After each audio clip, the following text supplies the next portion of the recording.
Fala pessoal, Carol na área trazendo mais um vídeo aqui no canal e no vídeo de hoje eu vou estar contando pra vocês um caso de um serial killer. Ele é considerado assim um dos mais terríveis dos Estados Unidos devido ao número de vítimas dele ser muito alto. Foi um inscrito que pediu, então hoje eu tô trazendo esse caso aqui. Lembrando também, caso você tenha aí algum caso criminal ou queira que eu esteja comentando sobre algum filme de terror, você pode estar deixando aqui nos comentários que com certeza eu vou estar pegando a sua sugestão e transformando num vídeo aqui pro canal. Então se você é novo por aqui e não conhece esse canal, convido você a se inscrever, deixa o like, deixa o curtir, que isso é super importante. Também ativa o sininho de notificações, que assim sempre que eu estiver postando um vídeo novo você vai estar recebendo aí. E também lembrando que nós temos vídeos sempre nas segundas, quartas e sextas, sempre às 7h30 da noite. Então vamos lá, vamos conhecer esse caso que ficou conhecido como Gary Ridgway, o serial killer de Green River. Gary Leon Ridgway nasceu em 18 de fevereiro de 1949 em Salt Lake City, nos Estados Unidos, e foi o segundo dos 3 filhos de Mary e Thomas Ridgway. A sua infância foi marcada por muitas brigas violentas entre o seu pai e sua mãe, e algumas vezes também ele sentia muita raiva, mas ele também era atraído sexualmente pela sua mãe, que era uma mulher extremamente dominadora. Então, desde criança, ele sempre teve problemas com mulheres. Então, quando ele tinha esses momentos de raiva, ele até mesmo fantasiava com a morte da sua mãe. O Gary, ele tinha um QI muito abaixo da média e ele também sofria com a dislexia, o que fazia ele ter muitos problemas na escola com o aprendizado. Quando ele tinha 16 anos, ele cometeu assim o seu primeiro crime, a gente pode dizer. Ele conduziu ali um menino de apenas 6 anos até uma floresta, ele pegou uma faca e esfaqueou esse garotinho várias vezes. E só que o garotinho, ele acabou sobrevivendo, as facadas ali não foram fatais. E depois o garotinho contou que quando o Gary deu as facadas nele e depois se afastou do corpo, ele saiu sorrindo como se ele estivesse gostando muito daquela situação. Gary se formou no ensino médio no ano de 1969, então ele se casou com uma menina que ele namorava na época. O nome dela era Claudia Craig, uma jovem de apenas 19 anos. Ele se juntou então à Marinha Americana e ele foi mandado para o Vietnã. Ele ficou a bordo de um navio por um tempo e ele também nesse momento começou a ter relações com garotas de programa, e nesse momento ele também acabou descobrindo que a sua esposa também o estava traindo. Então os dois decidiram ali que era o momento para se separarem. O casamento deles durou ali em torno de 1 ano mais ou menos. Então depois que ele volta da marinha, ele consegue um novo emprego na qual ele pintava caminhões e ele permaneceu nesse emprego durante 30 anos. O Gary então conhece uma nova moça, se casa com essa mulher, até mesmo eles têm um filho, só que o casamento deles não dura muito tempo porque os dois eram infiéis. Até mesmo depois a esposa dele, a segunda esposa dele, comentou que uma vez ele até mesmo tentou estrangulá-la e ela ficou bem preocupada com toda aquela situação e percebeu que tinha alguma coisa de estranha com Gary. Nesse segundo casamento dele, teve uma época em que ele se tornou extremamente religioso, ele até mesmo lia a Bíblia em voz alta, tanto no trabalho, também batia na casa das pessoas para estar lendo, mas mesmo assim ele continuava mantendo relações com garotas de programa, o que era uma coisa muito estranha, porque muitas vezes ele reclamava das garotas de programa estarem ali no bairro dele, mas ele era assim um cliente bem regular delas. Em julho de 1982, um corpo foi encontrado flutuando no Green River, no condado de King, em Washington. A vítima era Wendy Lee Caulfield, de apenas 16 anos de idade. A causa de sua morte foi que ela foi estrangulada e depois o seu corpo, já sem vida, foi jogado no rio. A polícia não conseguiu muitas informações e pistas sobre quem foi o assassino daquela jovem. Então a mídia deu assim um apelido para aquele assassino que ninguém sabia o nome ainda. A mídia começou a chamar ele de The Green River Killer.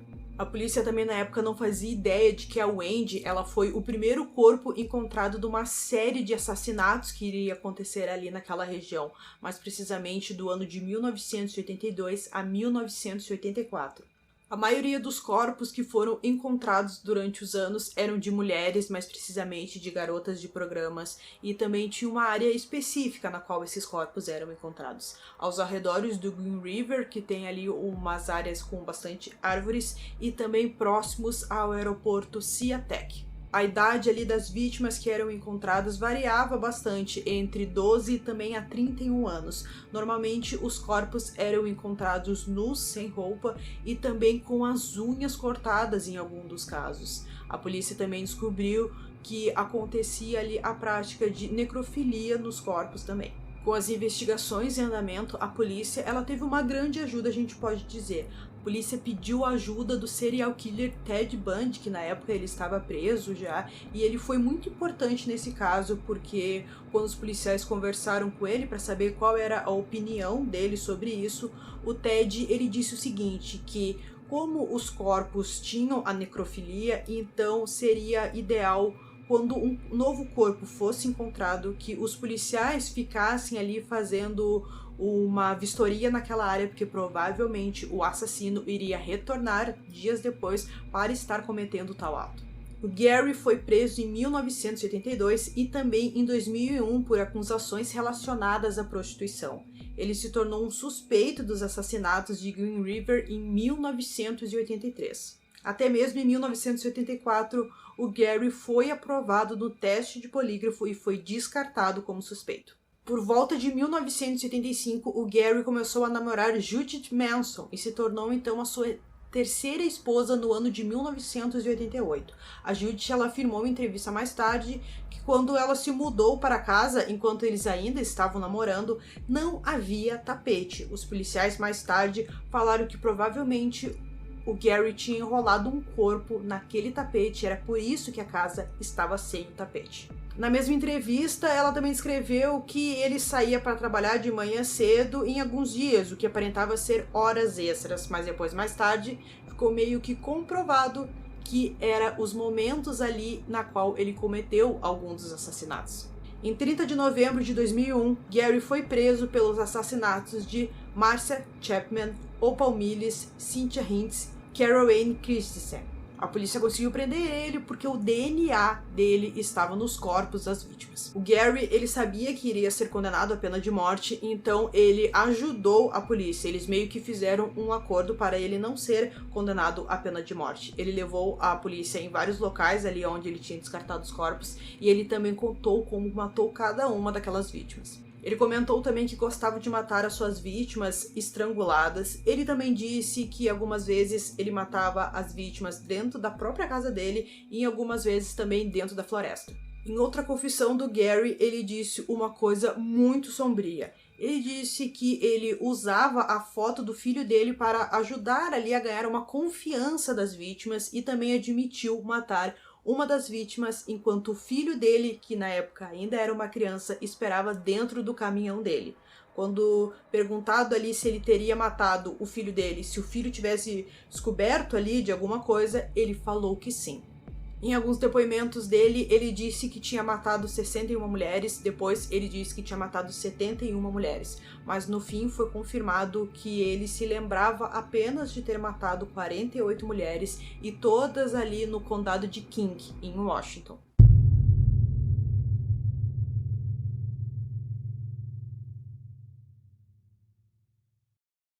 Tô deixando pra vocês aqui na descrição um link com todas as vítimas dele, todos os nomes, também não vou ficar falando aqui porque são muitos nomes, né? São 49 vítimas, então tô deixando todas pra vocês aqui na descrição. Em 2 de novembro de 2003, Gary se declarou culpado de 49 acusações de assassinato em primeiro grau e sentenciado a 480 anos de prisão sem a possibilidade de liberdade condicional.